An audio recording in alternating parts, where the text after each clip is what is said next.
Welcome to another meeting of TV Holics Anonymous.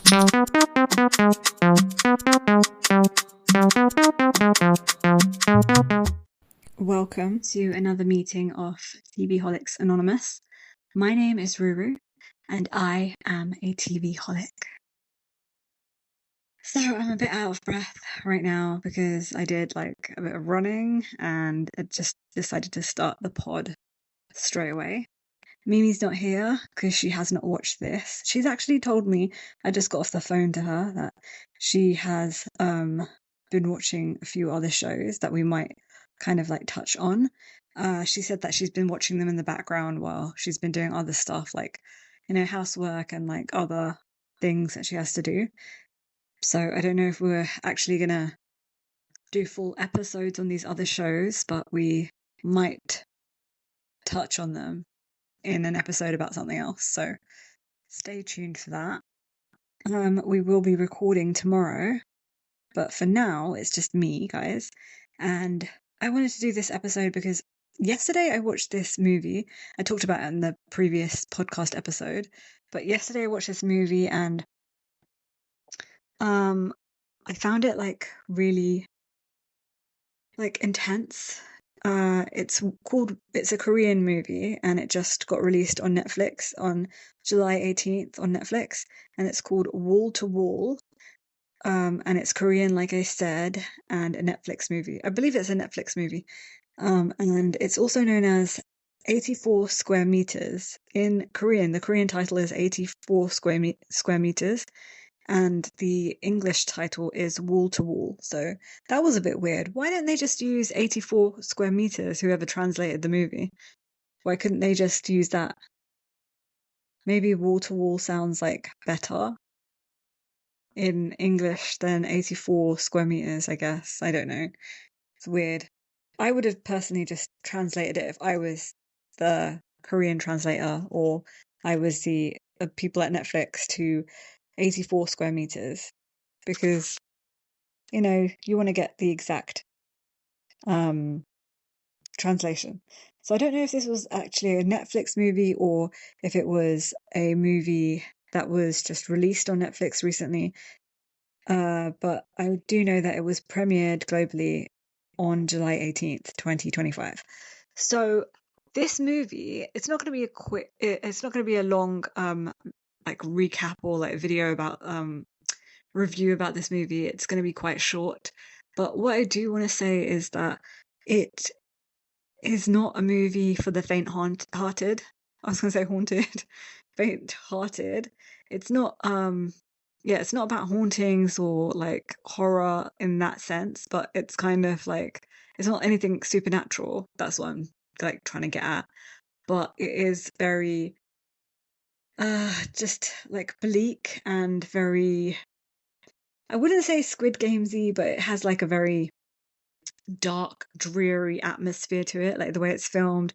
Also, the characters are quite dark and dreary, and the situations that these people find themselves in are quite like stressful, and I found it really like stressful. I had to break it up while I was watching it, so I watched a bit earlier in the day, and then I watched a bit more later on in the day, and then I just broke it up like that because it is a stressful film to watch all the way through. And after it, I had to watch something light, so that's why I started watching what was the show that I'm watching?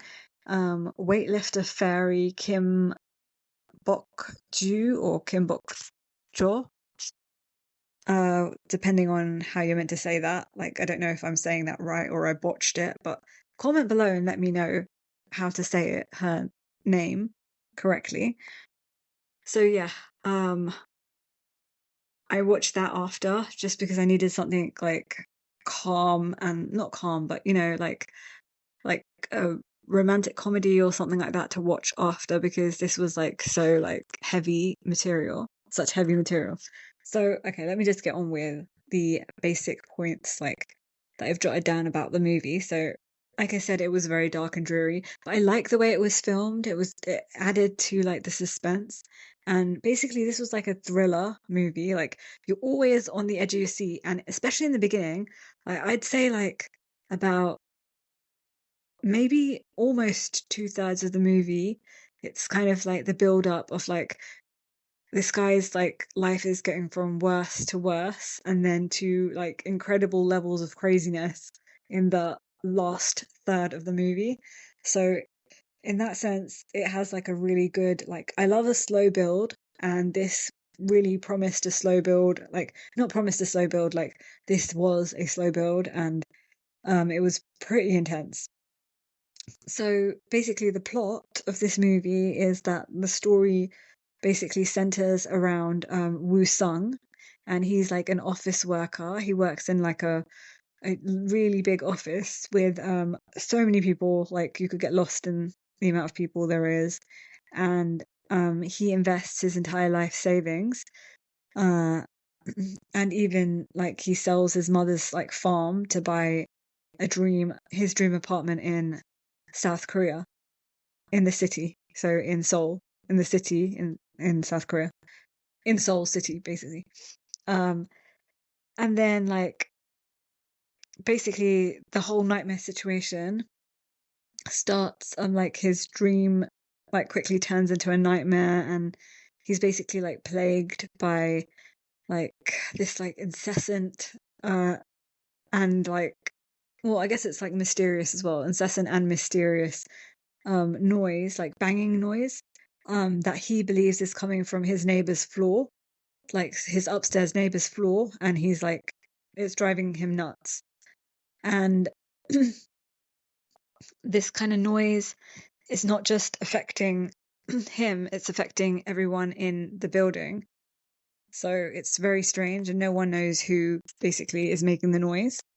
And it takes a psychological toll not just on him, but on others as well. So the constant noise and the like financial burden of his new home, I feel like it begins to like take some like a severe like psychological toll on Woo Sung in particular. I mean, a lot of the other characters in the movie, other like residents in the apartment building that he's living in, are also like affected a lot by the sound. Like it's driving them nuts as well.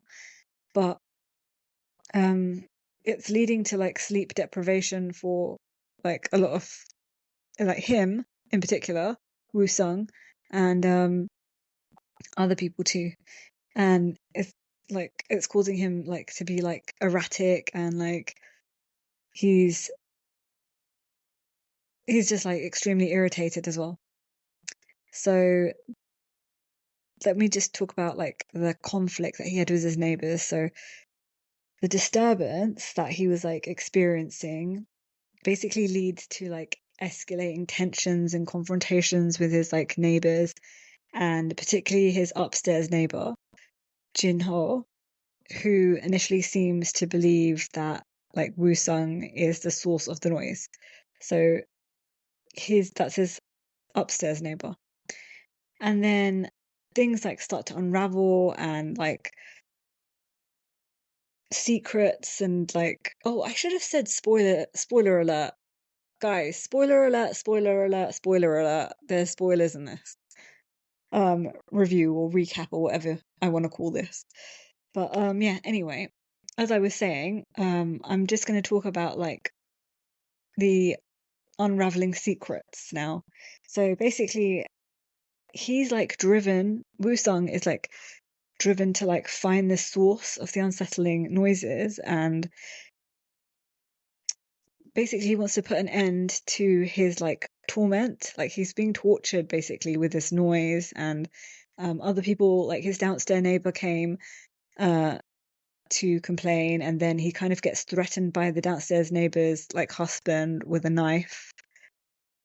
Um, and it's kind of like everything, like the stakes are always getting higher um as the movie progresses. Um, he's driven to like basically find the source of the unsettling noises, and like I said, put an end to his like torment, like the torture that he's going through. And then what happens is that Woo-sung ends up like teaming up with another resident, the guy upstairs, um, and Eunhwa, and they begin to uncover like unsettling secrets, and a larger conspiracy within the apartment building is basically like exposed, which kind of takes a lot of like flips and turns as well. So you think you find out like what the conspiracy is, and then it flips, and then everything flips again, and then everything flips again. Like people you thought you could trust, you can't trust, and then people that you thought you could trust a second ago, you can't trust, and it just constantly flips. So it's quite stressful, and I think that everyone acting in this movie like did such an amazing job, and I really felt like I was there. I felt all the tension constantly. I felt the stress. I felt like the like lingering like problems, and I felt like, oh my God, like I couldn't sleep and things like that. Like I would be like in that situation, I couldn't sleep, and like it was very like there was so much ominous music, and like so many like different twists and turns throughout this entire movie. So it was like very well directed and edited, and like even the like score for the music like was excellent, definitely on point. Everything was on point. So basically, like I was saying, Eunhwa and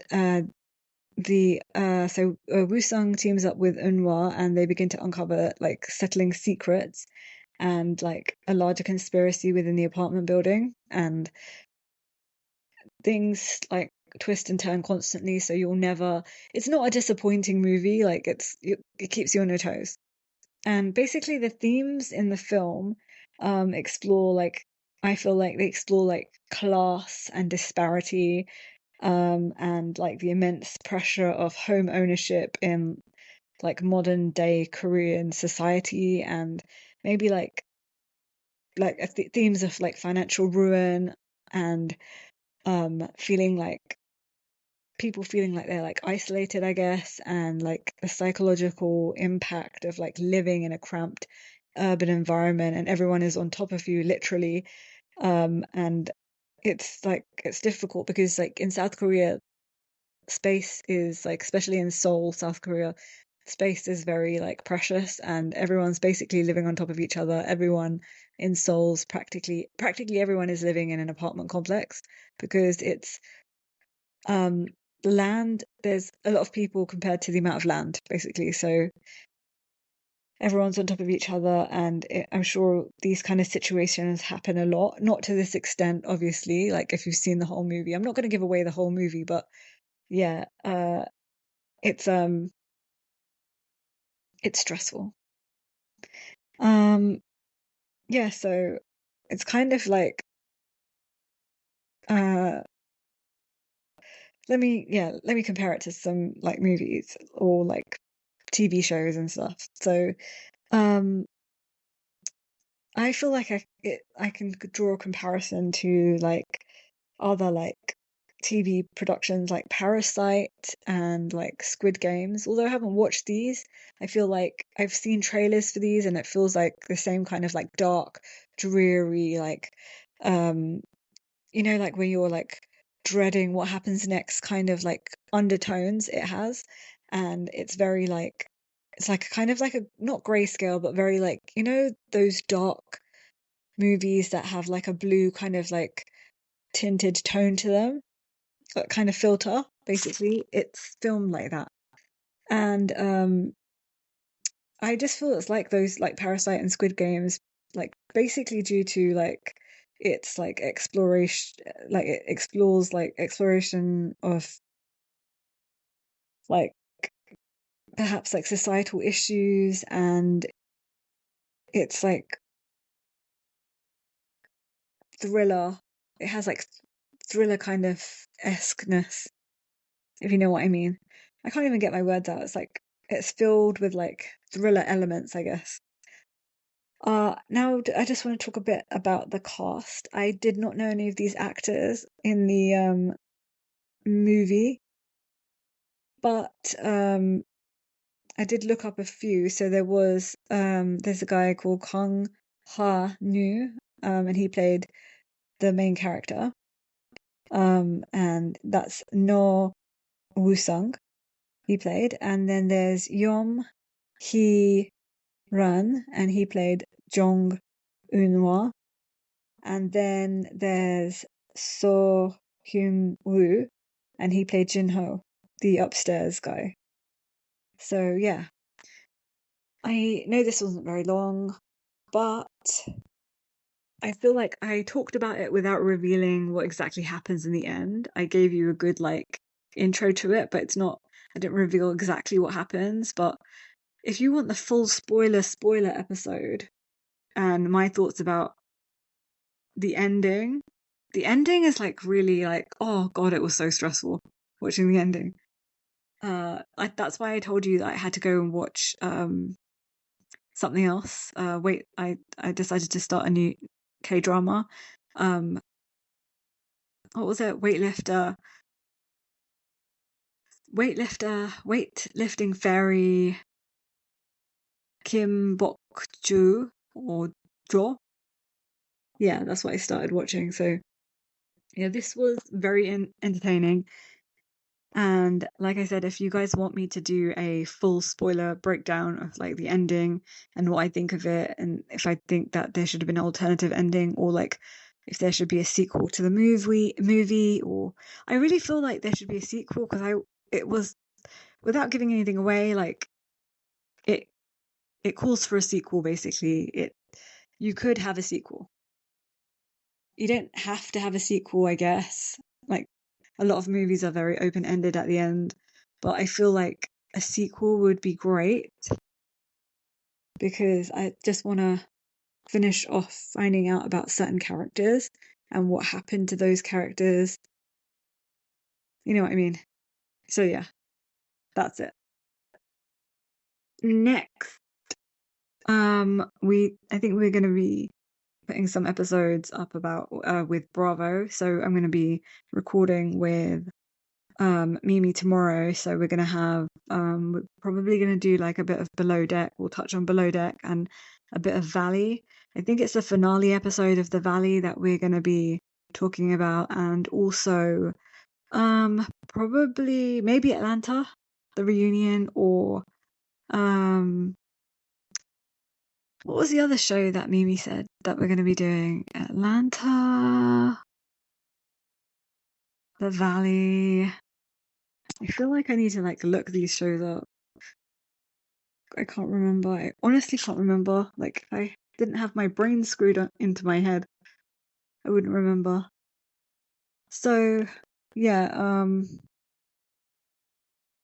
Atlanta. I'm just going to look it up right now.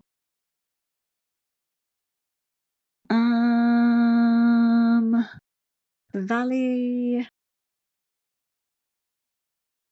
Miami, that's it. We're gonna be attacking Miami because that's what we need to go for right now. Yeah, so Miami, will do that. And like I always say, and Mimi says, to subscribe to this podcast. We're also on YouTube. Subscribe to us there if you prefer listening to us there. And comment and let me know if you felt the same way about this movie, if you watched it or if you're going to watch it. Correct me on anything that I said wrong, and let me know your thoughts, and follow us on our other socials too. Bye.